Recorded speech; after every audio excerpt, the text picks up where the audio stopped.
Welcome to My Big Safety Challenge, a podcast all about stories of safety leadership, presented by Dale Carnegie and the Board of Certified Safety Professionals. We have an opportunity to hear from somebody who started their safety journey as a volunteer with a firefighter group and how it progressed through the years. Yeah, and I'm curious to hear more about that background myself because I didn't know that little tidbit. But we've got John Whalen with us today, and I'm really excited to have him with all of us today. So, John, how in the world did a guy like you get into wanting to be involved with firefighting?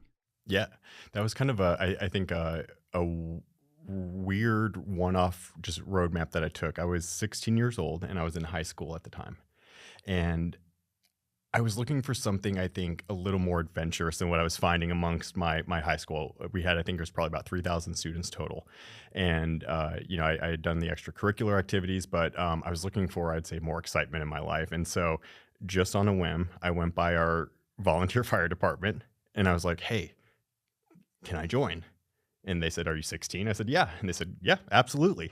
And that's all it took in you're 16? In. 16, you're in. I don't know what that says about the fire department, that brought me in, but they sent me to the same training course that they would send the other adults to.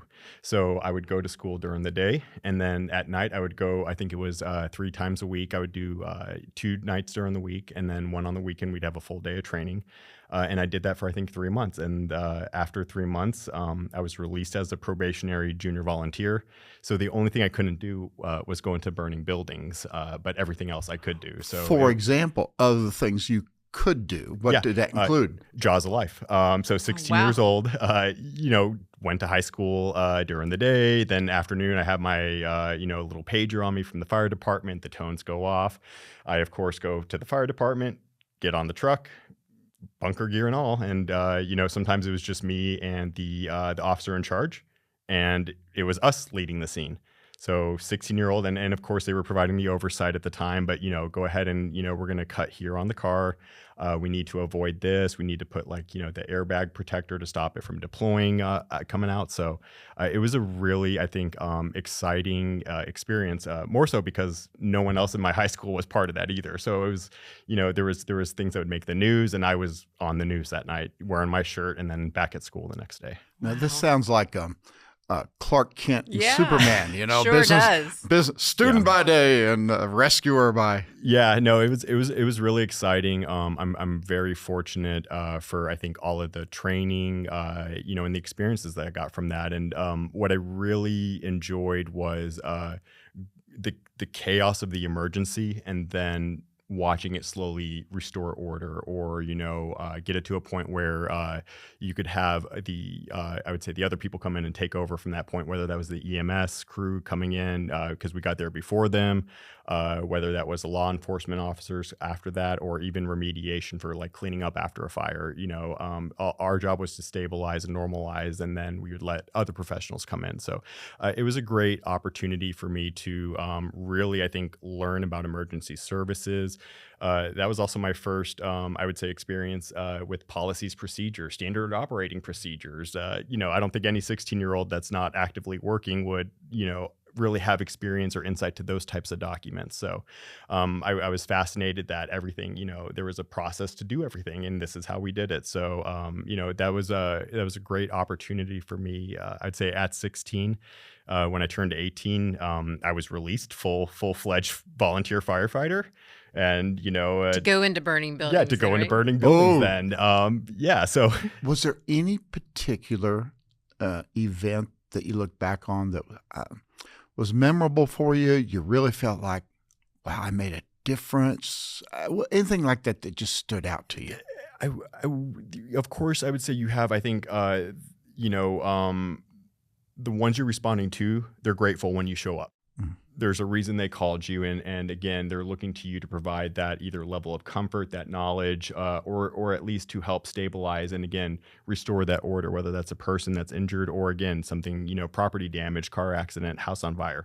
So that's one aspect of it. I think for me though, what really sticks out are probably the ones that weren't wins.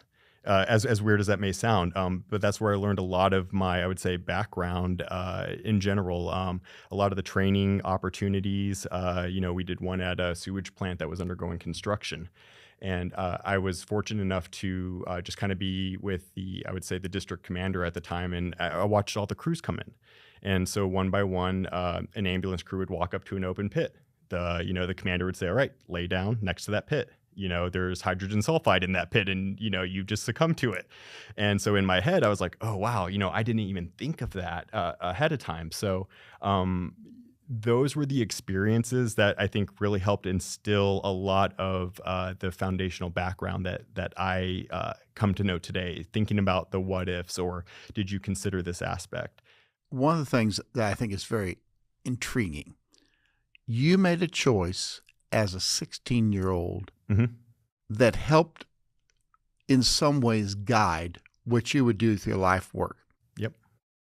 And I'm just curious from your thought, though, sometimes we think, well, that's just for 16-year-olds, 19-year-olds, kids.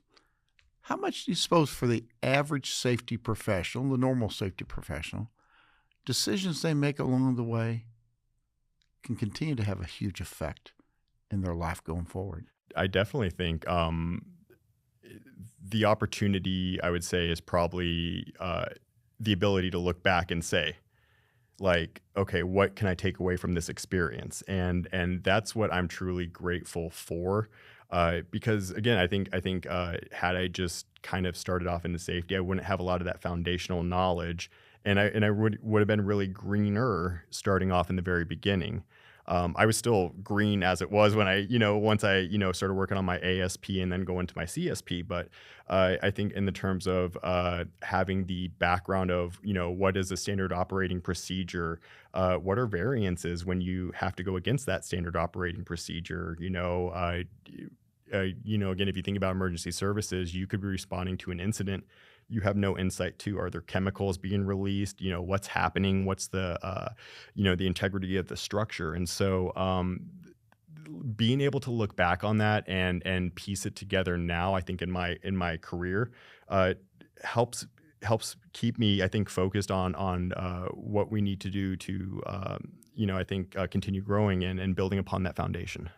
And then just for all our folks that are listening, for everybody, we all have these opportunities to grow, and there are situations that come up. You volunteered for that.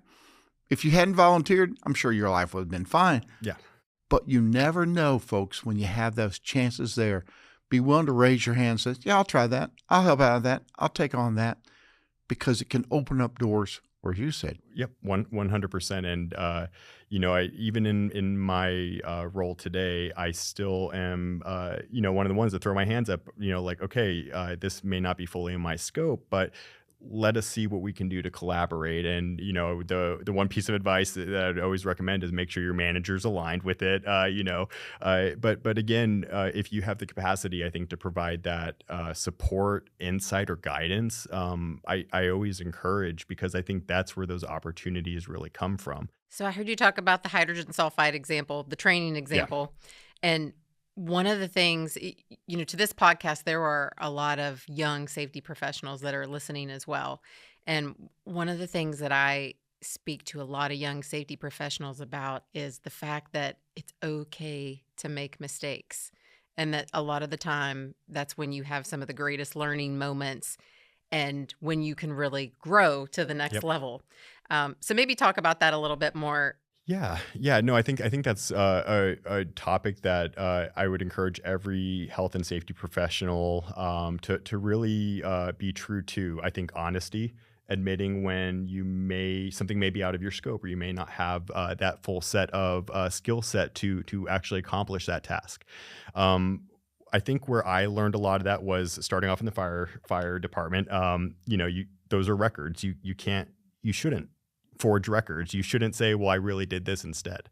I've seen some of my colleagues at the time get called to court because of what they put in their reports. And so again, as a 16-year-old, I don't want to go to court. I don't want to be involved in any of this. I just want to go out there, provide service to the community, get that experience, and be part of that community. So that's where I think I really instilled a lot of the, if you mess up, own it.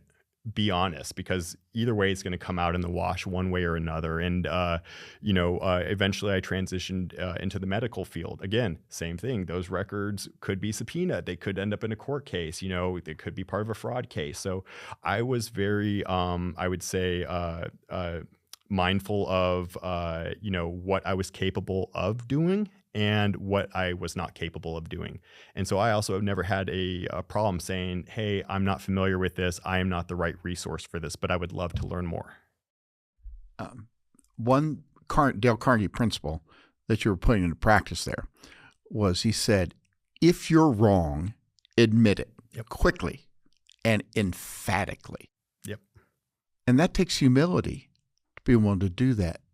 And John, for many of us, we're a bit afraid. We're trying to establish ourselves as a leader. And, oh, man, if I have to admit I don't know or I'm wrong, what's that going to do to my image? Yep. What do you think about that? I think that's going to be vital for growth, because if you can't do that, then you're always going to be defensive of, well, I was right and they weren't. I think kind of going back to what you had asked about was when supporting my customers, if I'm not that knowledgeable person, I'll ask them like, hey, I consider you the SME of what you're doing here. Can you tell me about it? Mm. I want to ask that question as opposed to coming and saying, hey, I noticed you don't have your PPE on, or you don't have this set up. You're not doing this right. Because again, I wasn't there for that full setup, for that full, review. I may have just walked in on part of that. So I'm a big believer of collaborating, asking questions, not coming in, I would say like guns blazing, like this is what we're going to do and this is the way you have to do it. Again, if this is a customer that I'm supporting, then I need to make sure that they are able to do their job successfully. They can do it, ensure they're in compliance, whether that's with regulation or with company standards. You made a great point. Sometimes individuals' context drives their behavior.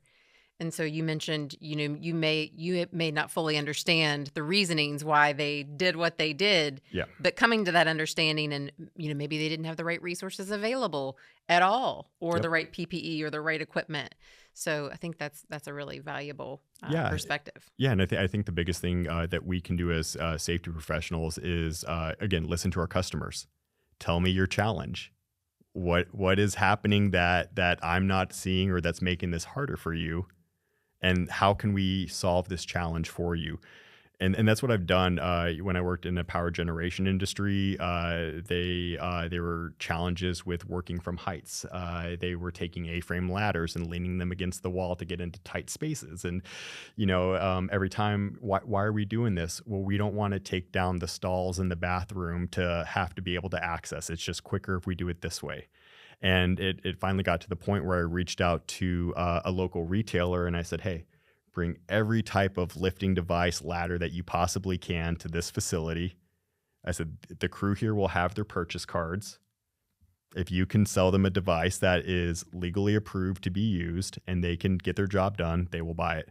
And they actually brought various types of ladders, A-frame ladders that are designed to be leaned in tight spaces. They're compliant with the standard at that point because they were designed specifically for that. So again, I think a lot of it is connecting to, to the resources that we are aware of, but then also understanding the challenges that our customers or the ones that we support face. Because what kind of pushback do safety professionals get when they leap in to a situation as Captain America, telling everybody what to do, but they don't really understand? Yeah. And I call that doing it in a vacuum. Again, if I have a policy and procedure, and this has actually happened to me before, the company I worked for at the time, they went out to a consulting agency. They purchased all these health and safety policies and procedures. And they said, okay, this is the one you're assigned, John. Take this back to the fleet management team and have them adopt it. And I looked at that. I said, they're never going to do this. I said, they didn't write this. I said, they don't want this document. And they're like, well, they have to take it. And I said, okay, let me try my approach, And so Which was? to go to the director of fleet management and said, I sat down and said, hey, we need to develop a improved standard. We have something in the works, but I want to make sure that your team has the ability to provide that input. And again, I went straight back to the customer and sought their input. I told them I'm doing a lot of the heavy lifting. You're just telling me whether this is right and wrong for your team. Yes, I want your input. You're going to review this. You're going to have this, but I'm going to be the one to write out the roles and responsibilities. I'm going to be the one to, to go through and make sure everything's formatted. I just need you to approve whether you want this content or not, or if we're missing something, flag it for me so that we can make sure that we, that we do include it. So it's interesting, what I think I heard you talk about, and especially, again, coming back to some of the younger safety professionals, I was having a flashback moment of, you come right out of school, you're a young safety professional, and you want to look like you know it all. And so in my head, you're talking about your fleet employees. If you came out as the young safety professional, do you think they knew that you didn't know the type of work that they did? Yes, I can say that with confidence. Yes, 100% yes. So at the power generation company, I supported our corporate operations, which was I think facility management, fleet, and all the corporate buildings that we had. So that was I think over 90 buildings for 2,000 employees total in the whole organization. So this was a state-run agency, but that team was very quick to be able to point out if I didn't know something. And so my response back to them was literally what I've been talking about. I encouraged them to call me on what I didn't know, to educate me. And so I told them, I said, if I walk into your construction site and I didn't sign that job safety analysis or review it, you have every right to kick me out. And so they loved that. They were empowered to say, okay, John, you walked into our space, get out. You didn't review that document, or you don't have your proper PPE on. And so that's how we really started, I think, the relationship of I'm a partner. I'm not an enemy. I'm not here to tell your boss you're not wearing the proper PPE or that you don't have your barricade set up. A lot of it was, I want to make sure you're protected. I want to make sure the company's protected. It's easy if we can have these conversations and I think, come to the understanding of why this was done or why this wasn't done. So through your experience, which way do you think you had the greater success with your teammates, your partners, your customers? By telling them or by partnering with them? Partnership, 100%. Even to this day, in my current role, I view everything as a partnership, internal and external. Because again, if I start going against the grain and I create that resistance, it's just going to spread, and we're not going to be able to move forward and solve that challenge. So I think a lot of the reason I feel like I can be successful in my support and what I do is because of that collaboration. It's understanding. It's, okay, what is their perspective? Are they working 14-hour days and now the safety guy's coming in and saying, okay, well, you got to spend an extra 15 minutes just to prepare for this job and an extra 20 just to wrap up the job now. If that's the case, then what can we do to maybe alleviate, provide, maybe new technology or new devices to help make this a little easier, safer, and so that we can be compliant? This is a different approach, John, because many folks just are very knowledgeable of regulations. They say, this is it, do it. And I don't believe you're trying to get around the regulations or ignore them, but you're going at a whole different way that it seems like people are more open to it. And you mean don't just go out and say, OSHA says you have to?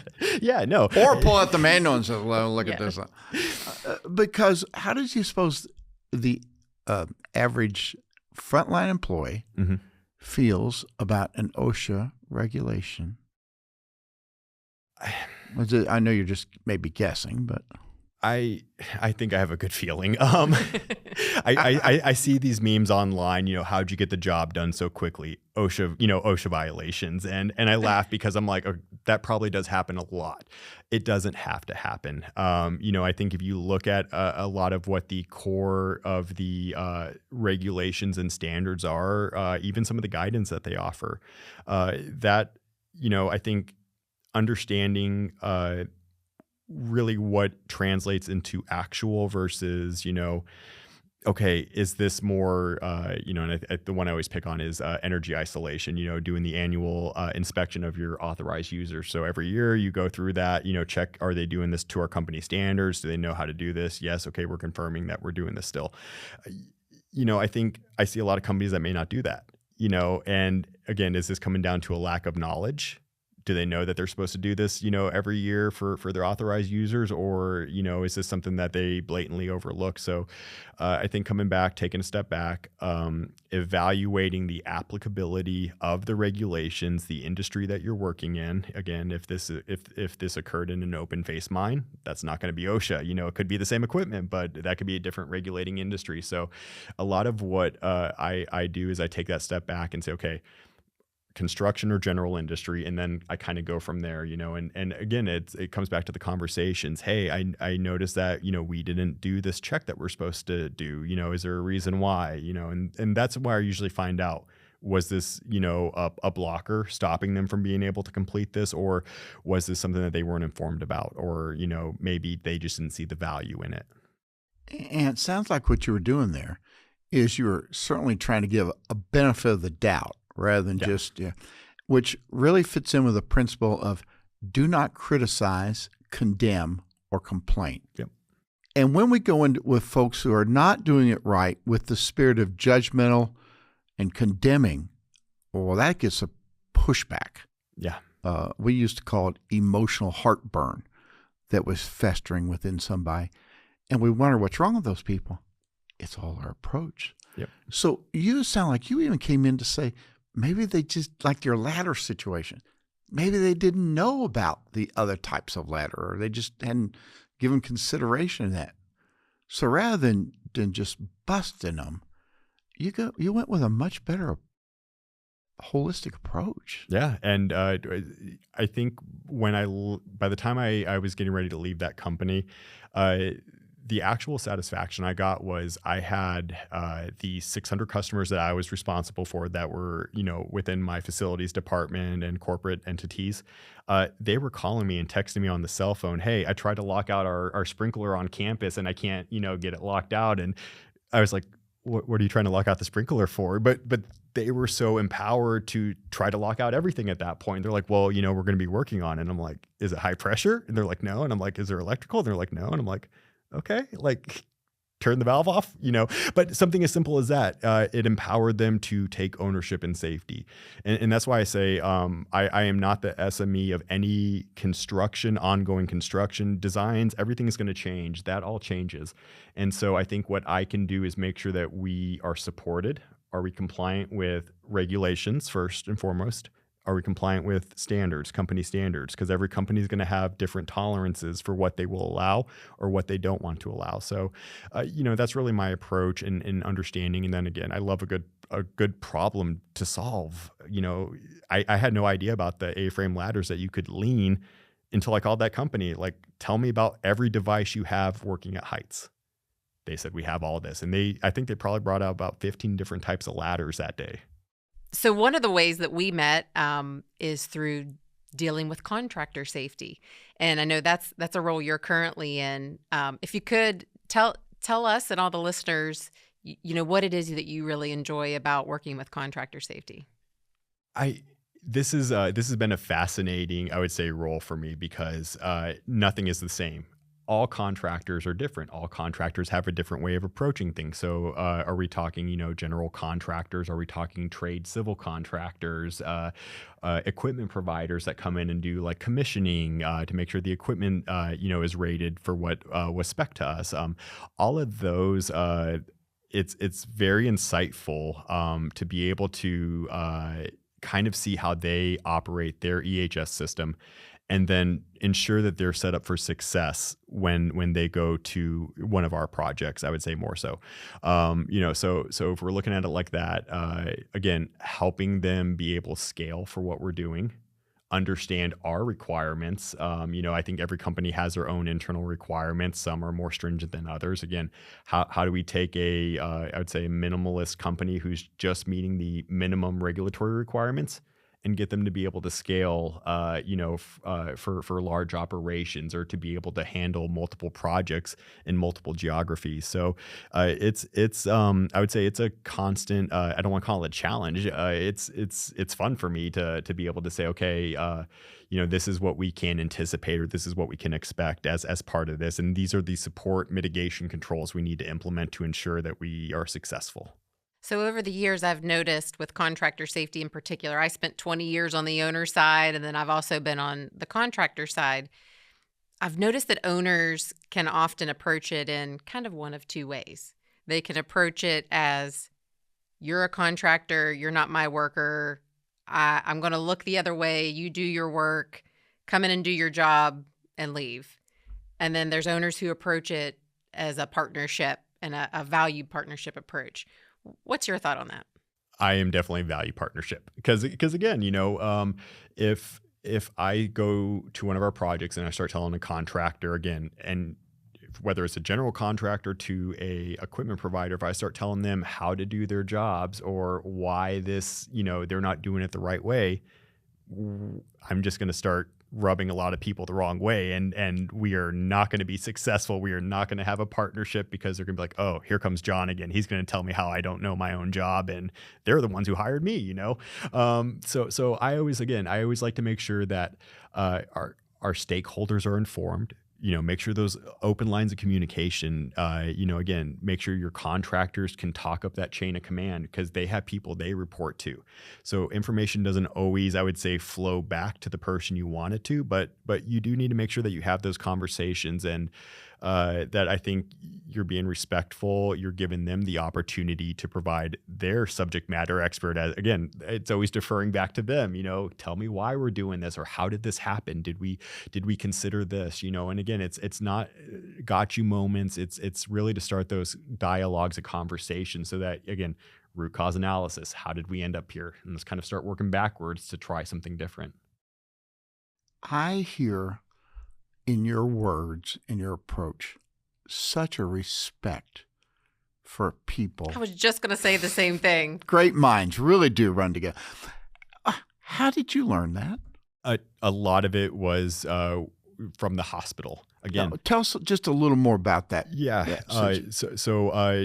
After I was in the fire department, I had transitioned. I took a sidestep out of safety and got into radio and TV, and I did that for 4 years. Again, just a complete different industry. That was probably a podcast of its own there. But I got laid off in, I think it was 2009, and one of my contacts from the fire department was actually the director of the emergency room at one of our local hospitals.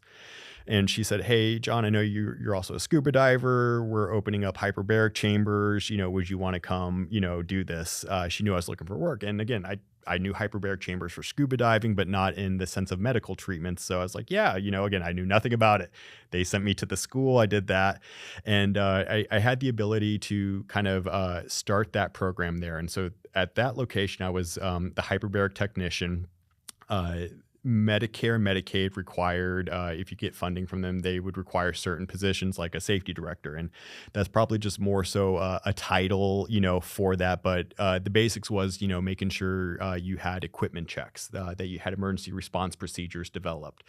You had a way to, monitor life while you're giving the treatment, make sure your patients are, because again, a lot of that's just going to be sitting there ensuring safety for the next 2 hours, their 2-hour treatment. So having the ability, I'd say, to start that, that again was part of the safety aspect, but going to different patients' rooms, they're in pain.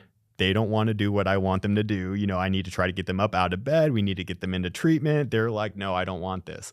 I've seen patients who have offensive tattoos. I cannot treat them any different than my own family. I have to treat everyone the same. So regardless whether my views aligned with them, whether they called me names, which happened on multiple occasions, again, I always had to set myself in their perspective. Why are they in the hospital? They're not here for a vacation. Something's wrong. And it's trying to understand, work with them, and really get them, I think, motivated to want to try to do something. So that's where I think a lot of my foundation of trying to work with people, not take it personal. Again, at the end of the day, I go home. They're still at the hospital. They may be there the next day. They may not. I don't, I may not know what happens to them. So it was just one of those. It really set things in perspective for me that, again, regardless of how they talk to you, take it, release it somewhere else, not to them. Talk to someone, back channel at the end of the day, whatever you need to do to kind of vent. But, I think you always have to have that level of respect, again, regardless of how they're talking to you, what and then end of the day, I did feel like the bigger person because I didn't react. I didn't take the bait. I didn't, there's times I got into screaming matches outside of health or outside of medical, but, I would say inside, like I never approach that. And so I would say that's where I am today is when I can maintain my composure and I'm like, okay, yeah, they're probably just having a real bad day today, and we'll try again tomorrow, and so. Another Carnegie principle is to be sympathetic with the other person's ideas and desires. Mm-hmm. And I see a great deal of that in you, that you're willing to do that. Yeah. And I see respect and I see empathy. And I also see this craving to learn and not a fear of like, okay, I don't know that, but I'd like to know something. How'd you get that? I will be the first to throw my hand up and say, I don't know this, but I want to learn. And I think even in today's rapidly changing technology, I've started taking courses on how to code for basic AI. I am not a software coder at all, but now I understand these key terminologies and I'm like, whoa, like they just said this and I know what this means, whether I pursue any software, I'd say coding, that's for future John to decide. But I think, I do want to learn. I want to be able to connect the dots. I personally, the fire department taught me not to get tunnel vision. When you're responding to an emergency, don't just focus on this one aspect. You have to look at everything around you, what other hazards or what other impacts could, change the course of this incident. And so I think I apply that to learning. I want to be able to connect the dots of any company I work at. I want to understand, how does the marketing and communication department support these other teams? How does sales support these teams? Because that's where you can also start finding some of the roadblocks because you're going to have one leader who's like, this isn't, on my agenda, this is going to impact us and we're not going to do that. Versus one who's like, okay, this is blocking both of our departments. Let's kind of break down these barriers here and, what can we do? How valuable is it for the safety professional, not just to be work to be an expert in their area, but to take time to understand marketing, finance, sales, operations? How vital has that been to you to expand to say, I got to look at the whole picture? It goes back to almost the 360 vision, but because a lot of folks really hurt themselves because they're a one-horse show. And they said, well, it's safety, it's important. Yeah, but everybody says that. Yeah, no, I think that's a great topic. I think I hate to say it, a lot of it comes down to collaboration. Because again, if we're not going to work together, and if I go into a meeting being like, oh, I know that we're going to get into a heated argument because we've done this in the past and nothing's changed, and now we're just going to continue this this cycle of this is how we do things. Taking that step back, understanding, I think the various businesses that make up your broader organization, you can then put that together as a safety professional. And what that's actually done for me is it's opened more doors. I've been invited to support other projects that are outside of my scope of work, but it's because I've been able to say, oh, I understand what this means, or I have a vague understanding, but I know someone who can help you on here. So let me kind of project manage this right here from the safety perspective, and I'll make sure you get the support you need. Which what I'm hearing is you've also found ways to ingrain safety into other parts of the business where it may not have existed as deep previously, which is also a win for safety. Yeah, yeah. And I think, again, I think we have a duty as safety professionals to not be secretive. That is the one thing that'll actually, I think, rub me the wrong way is when people are like, oh, this is confidential. We can't talk about this. And the first thing I will always say back is safety is not confidential. Yes, we may need to get our lawyers involved to clear some things before we release something or, share documents. But, I think a lot of it is, again, it's really understanding the foundation that they're working off of. What knowledge and insights do they have into their specific roles, and again, how do we help further support them? So if I can provide that, I think that background of what a total recordable incident rate is, and how do we use this lagging indicator, and why do we care so much about this this metric specifically, they pick that up, they listen, because they want to use that same information in their meetings with their executives. And I've heard some of my colleagues who didn't really have safety in I would say their role start dropping some of those key terminology, experience modification rate or TRIR, when talking about some of these things. And I'm like, wow, they really did take away from this. That's great. That's what we need them to do. And what I think that's done is that's shown them that there is a stakeholder or a resource they can rely on when they need that information. So again, we may not talk for 6 months, but they know they can come back to me at any point and I'll be like, oh yeah, let me help try to figure this out for you. Did you hear that phrase too? Let me help. Absolutely. What a spirit.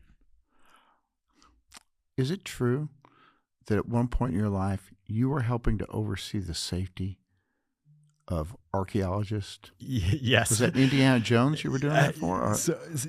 I wish. That was the power generation company. How did you do safety for archaeologists? Yeah, no, you drop a rock on their foot or something? I mean, well, and I think I was probably more so looking for a reason to get out of like being in the office, and because the archaeologists fell under my purview. And I was like, once I found out, I was like, I definitely need to go with you guys out to the field.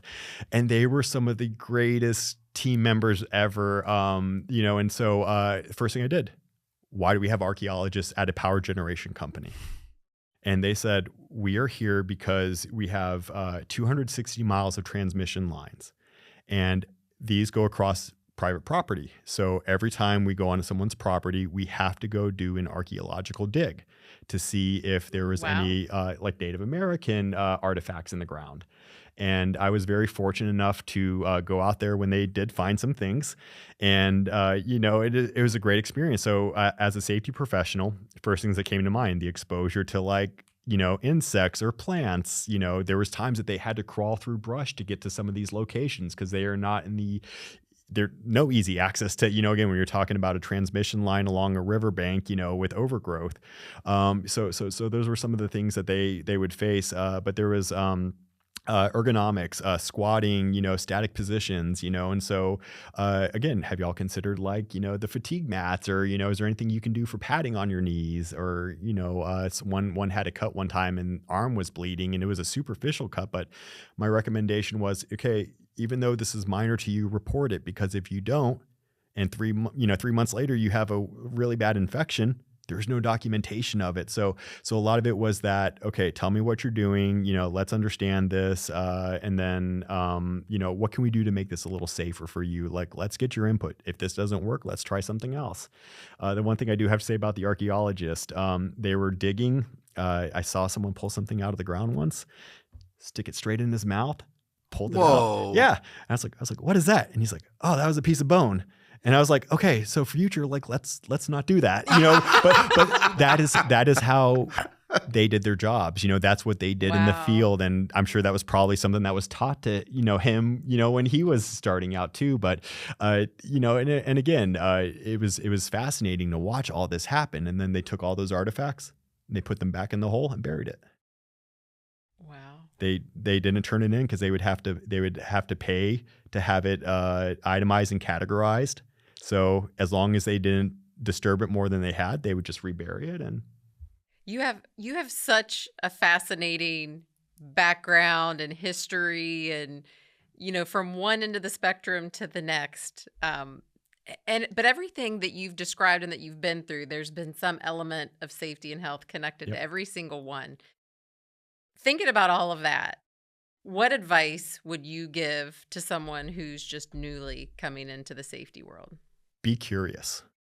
Be curious, because that is what's going to get you asking those questions. If you just go in and say, I know this, you're not going to ask any questions. That is why I love supporting all of my teams, because I ask those questions. Tell me about your role. Tell me what you do. Again, that's how I find what I consider fascinating people, because, I work in health and safety, and, what do you see? And okay, we can have those stories, but I'm also interested in their stories too. Again, I consider them the SMEs for what they do. So understanding it, asking those questions, and open-ended questions, not in a, like you're challenging them type of way. Like, you truly do want to learn this and learn about them, I think, to be able to make that connection. And then I think once you're able to kind of master that, then you can start saying, oh, well, hey, maybe I can help you out on this. And that's where you start really, I think, expanding part of your scope as a health and safety professional.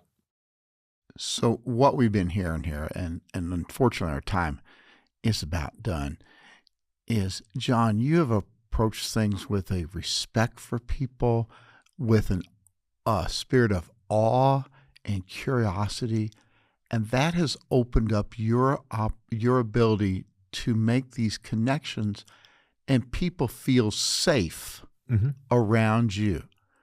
By and large, you don't make people feel threatened, yet you get things done to help them to do the things that they should do. You're arousing the other person an eager want.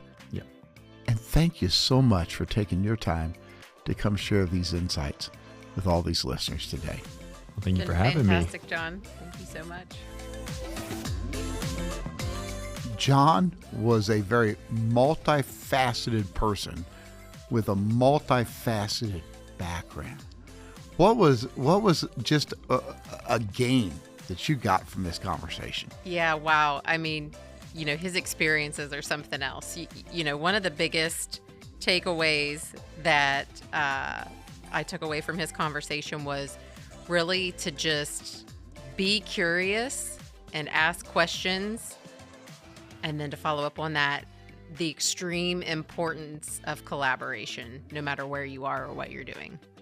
When I think of him as a safety person, I think of him as being a safe safety person. Safe because he's not going to kind of come in and try to upset the apple cart right away. He's going to ask questions. He's going to approach with a spirit of respect, kindness, firmness, of course. But just say, we're here to learn. I'd like to understand your perspective. And when our professionals that listen to this will work to that, it will make they will be welcome in any meetings. And John set a real example for that. Absolutely. Thanks for listening to My Big Safety Challenge, a podcast produced in partnership by Dale Carnegie and BCSP, with your hosts Dale Carnegie Master Trainer Merle Heckman and Shelley Baber, EHS Director of Electrical Engineering Services and Systems Division at Eaton. Executive produced by Nathan Wilson. Produced by Joel Burgai. Directed by Giachi Liu. Edited by Jared Griot and Kyla Anderson. Editorial support from Brandon Mohaupt. Social media support from Braylon Morgan and Crystal Keithley. Consulting producers are Colin Brown and Mark Sullivan. To have new episodes delivered directly to you, please subscribe on Apple Podcasts, Spotify, or wherever fine podcasts are downloaded. If you'd like to share your story of a safety leadership challenge you faced, email us at info@mybigsafetychallenge.com. See you next time.